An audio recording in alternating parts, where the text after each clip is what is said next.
Good morning, students. Today class is about cosmetic science. Cosmetic science, it is in your 8th semester, B Pharmacy, according to PCI syllabus. PCI is Pharmacy Council of India. और cosmetic science के बारे में हमने पढ़ना है, तो ये video आपको एंड तक देखनी है। आज मैं बताऊंगी आपको excipients used in the preparation of cosmetics, and the topic is what are the application of surfactants. Surfactant have different application. Video आपको एंड तक देखनी है, एंड तक देखोगे तभी आपके लिए बेनिफिशियल रहेगी, अदरवाइज ये आपके लिए बेनिफिशियल नहीं रहेगी, क्योंकि आधी अधूरी चीज़ें आपके लिए बेनिफिशियल नहीं है। आपको एग्जाम में क्वेश्चन अटेम्प्ट करने हैं। तो फर्स्ट आता है आपका, इसका फर्स्ट एप्लीकेशन है डिटर्जेंसी। मोस्ट कॉमन एप्लीकेशन है ये कि क्लिंजिंग फॉर्मुलेशन के लिए हम सर्फेक्टेंट यूज करते हैं। क्लिंजिंग फॉर्मुलेशन जो कि स्किन को, हेयर को क्लीन करने के लिए हम यूज करते हैं। जब हमारे स्किन और हेयर डर्टी हो जाते हैं तो दो टाइप के डर्ट होते हैं। उसमें फर्स्ट आता है आपका solid particulates and oily deposit. जो ऑयली डिपॉजिट है ये आपके नेचुरल सीबम से आते हैं, which is produced in hair follicles. Hair follicle में प्रोड्यूस होते हैं। और जो सॉलिड पार्टिकुलेट्स हैं ये जस्ट नेचुरली हम पिक करते हैं, कहाँ से, एनवायरनमेंट से। हेयर और स्किन पे रहते हैं, किस फोर्सेस से अटैच रहते हैं, ये वंडरवाल फोर्सेस से। ठीक है, अगर हम सिर्फ पानी से इनको रिंज करें तो सिर्फ डर्ट रिमूव कर देते हैं, लेकिन ऑयल डिपॉजिट वहीं पर रहते हैं, क्योंकि ये लाइपोफिलिक होते हैं। लाइपोफिलिक मतलब लिपिड लविंग होते हैं। जो सर्फेक्टेंट हमारा जो डिटर्जेंट में है, ये इन ऑयली डिपॉजिट से छुटकारा पाने के लिए आप यूज कर सकते हो। जो लाइपोफिलिक एंड है मॉलिक्यूल के, ये अट्रैक्ट होते हैं और लिपिड के साथ ही ये अटैच होते हैं on the surface of hair and skin. जो हाइड्रोफिलिक एंड है मॉलिक्यूल्स का, वो toward surface of in surface, ये जो डिपॉजिट होते हैं इनके सरफेस की तरफ लाई करता है। जैसे ही हम हाइड्रोफिलिसिटी बढ़ाएंगे तो ये सरफेस की तरफ लाई करेगा, तो जो हमारा सर्फेक्टेंट है वो इनके साथ कंबाइन करेगा। कंबाइन करके जो लिपिड डिपॉजिट है ये सरफेस से, स्किन के सरफेस से या हेयर के सरफेस से उठ जाएगा, और उसके बाद हम उनको पानी से रिमूव कर सकते हैं। सेकेंड प्रॉपर्टी है इसकी वेटिंग। सर्फेक्टेंट एक वेटिंग एजेंट की तरह काम करते हैं। वेटिंग एजेंट का मतलब है कि कोई भी प्रिपरेशन अगर आपने अप्लाई करनी है तो आप उसको इजीली स्प्रेड कर सकते हो सरफेस पे। ठीक है, जो ये सर्फेक्टेंट हैं ये अपने आप को ऑयली डिपॉजिट और स्किन के बीच में इंजेक्ट कर लेते हैं और हेयर सरफेस के बीच में। उसके बाद ये ऑयल को लिफ्ट अप करते हैं और उसको रिमूव करते हैं। Waiting also make the product easier to spread and prevent it from balling up on the surface. Cosmetic में, क्रीम में और लोशंस में ये काम आते हैं। Third form is foam. Foam एक इम्पोर्टेंट करेक्टरिस्टिक है क्लिंजिंग कॉस्मेटिक की। ये जब बनती है जब एयर डिस्पर्स्ड हो जाती है किसी कंटिन्यूअस लिक्विड मीडियम में।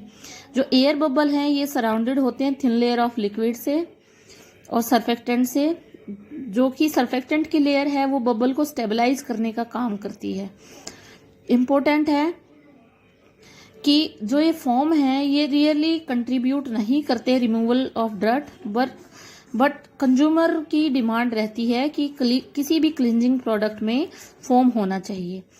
तो जो ये सर्फेक्टेंट है ये स्लाइटली डिफरेंट रोल होता है इनका माउथ रेंज में, क्योंकि ये नेसेसरी होते हैं solubilise the flavour oil and give stability to the mouth rinse. जो फ्लेवर हम डालते हैं माउथ फोर्सेज में, उसको सोलुबलाइज करने के लिए हम काम लेते हैं किससे, सर्फेक्टेंट से। Some form for the product, कुछ प्रोडक्ट के लिए फॉर्म भी बना देते हैं। फिर आते थिकनिंग। अगर कोई वाटर या सर्फेक्टेंट सॉल्यूशन है जिसमें वाटर मेजर इंग्रेडिएंट है, तो सर्फेक्टेंट अपने आप को अलाइन करता है in the structure called मिससेल्स।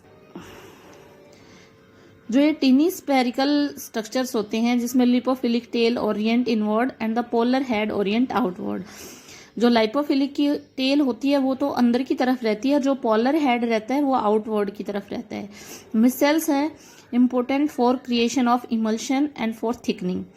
Thickening purpose के लिए हम इनको यूज करते हैं। Thickness of surfactant solution depend on how closely the micelle pack together.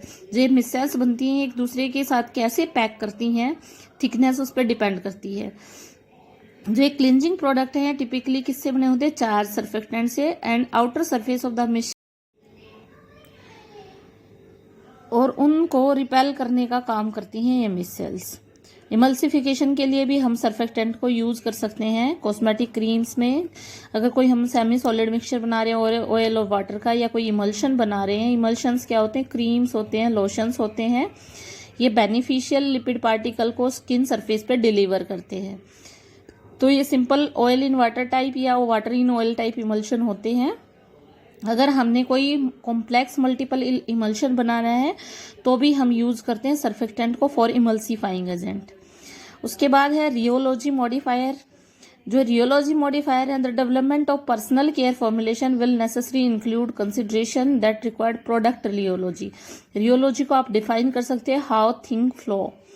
तो आप कोई भी कॉस्मेटिक चीज़ बना रहे हो तो सबसे ज़्यादा इफेक्टिवनेस रहती है उसकी स्प्रेडेबिलिटी से, ठीक है, उसकी स्प्रेडेबिलिटी अच्छी होनी चाहिए, अदरवाइज वो कॉस्मेटिक आप अलाउ नहीं करोगे खुद के लिए।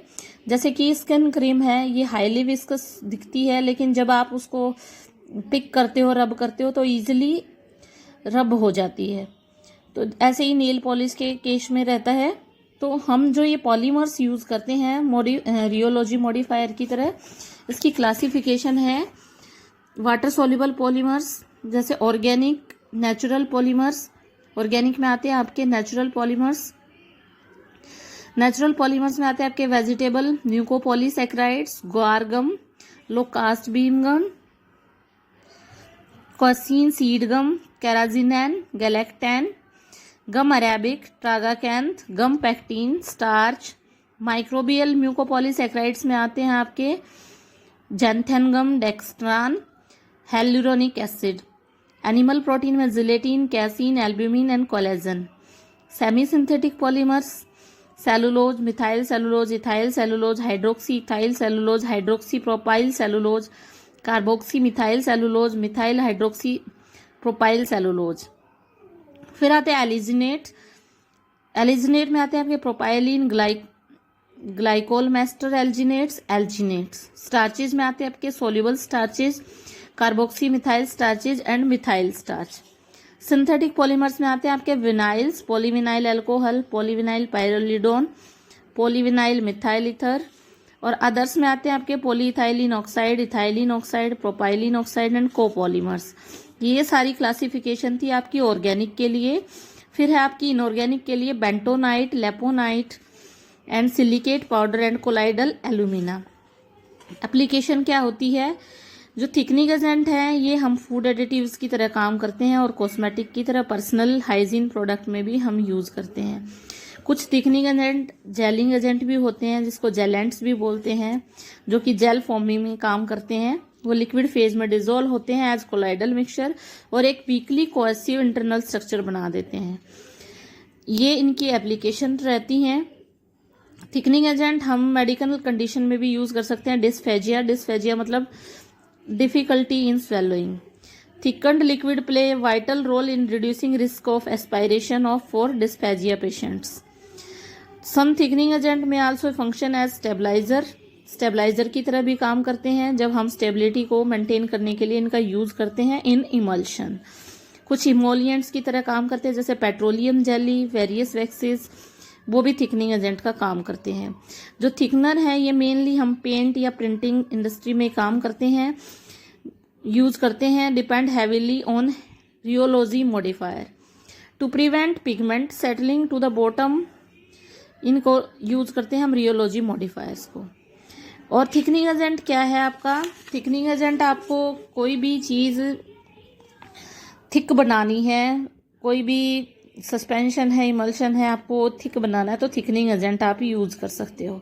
इनको टेक्सचराइजिंग एजेंट की तरह भी काम कर सकते हैं कि एक अच्छी फील आए जब आप इमल्शन को अप्लाई करें। स्टेबिलिटी और रियोलॉजिकल प्रॉपर्टीज़ ये प्रोवाइड करते हैं। एग्जाम्पल इसके हैं commonly use skin moisturising products में, जैसे कि गम्स हैं, सेलुलोज डेरिवेटिव हैं, एक्राइलिक पॉलीमर्स हैं, among others, as well as liposoluble ingredient जैसे कि वैक्सेस, ये सारी चीज़ें, ये सारे आपके क्या थे, रियोलॉजी मॉडिफायर। फिर आते हैं आपके ह्यूमेक्टेंट। ह्यूमेक्टेंट हाइग्रोस्कोपिक सब्सटेंस होते हैं जो कि चीज़ों को मॉइस्ट करने के लिए हम यूज़ कर देते हैं। ये डेसिकेंट से अपोजिट होते हैं because it is wet. Desiccant क्या होते हैं, चीज़ों को ड्राई करते हैं। ह्यूमेक्टेंट क्या होते हैं, चीज़ों को मॉइस्ट करते हैं। जो केमिकली सारे ह्यूमेक्टेंट में एक थिंग कॉमन होती है, दैट इज़ हाइड्रोक्सिल ग्रुप। इस ग्रुप में हाइड्रोजन बाइंडिंग के लिए वो उनको अलाउ करता है, मतलब वाटर को ये अट्रैक्ट करता है। लैटिन में अगर हम देखा जाए, humectare means moisture, humectants are water loving agents. तो जो हाइड्रोफिलिक ग्रुप्स हैं ये अमीन्स भी हो सकते हैं like urea and amino acid, carboxylic group भी हो सकते हैं लाइक फैटी एसिड, और हाइड्रोक्सिल ग्रुप भी हो सकते हैं like glycerine and sorbitol etcetera. These are the working principle of humectant. Humectant play एक इम्पोर्टेंट रोल, एक मॉइस्चर रिटेनिंग एजेंट होता है, product of the skin. Humectant ingredient होते हैं जो कि लोशंस में, क्लिंजर्स में पाए जाते हैं। ये हाइड्रेट करते हैं स्किन को, वाटर को अट्रैक्ट करके मैग्नेट की तरह। केमिकली अगर हम देखें तो ह्यूमेक्टेंट हाइग्रोस्कोपिक सब्सटेंस हैं that form hydrogen bond with water molecule, और ये बॉन्डिंग हेल्प करती है मॉइस्चराइजेशन में। जो लोअर सेल होती है स्किन की, वहाँ से वो वाटर लेना शुरू करती है और वहाँ से स्किन को मॉइस्चराइज करती है, ठीक है। डर्मिस से ये वाटर को पुल आउट करते हैं। जो हम कॉस्मेटिक्स में ह्यूमेक्टेंट यूज करते हैं वो ये हैं ethylene glycol, diethylene glycol, triethylene glycol, polyethylene glycol, propylene glycol, dipropylene glycol, glycerine, polyoxyethylene glycerine, alpha methyl glycerine, xylitol, mannitol, sorbitol, sorbitan, sorbide and polyoxyethylene glycosides, urea, sodium lactate. ये सारे example क्या हैं, these are the example for humectants. किसके लिए example है, humectant. Humectant क्या है, कोई हाइग्रोस्कोपिक सब्सटेंस हैं जो कि वाटर के साथ हाइड्रोजन बॉन्ड बनाते हैं और हमारे स्किन को क्या रखते हैं, हाइड्रेटेड रखते हैं। क्या रखते हैं, हमारे स्किन को हाइड्रेटेड रखते हैं। आज की वीडियो में बस इतना ही। वीडियो आप अपनी पूरी देखिए, उसके बाद हम बात करेंगे types of humectants that are synthetic humectants and natural humectants. Thank you and have a nice day.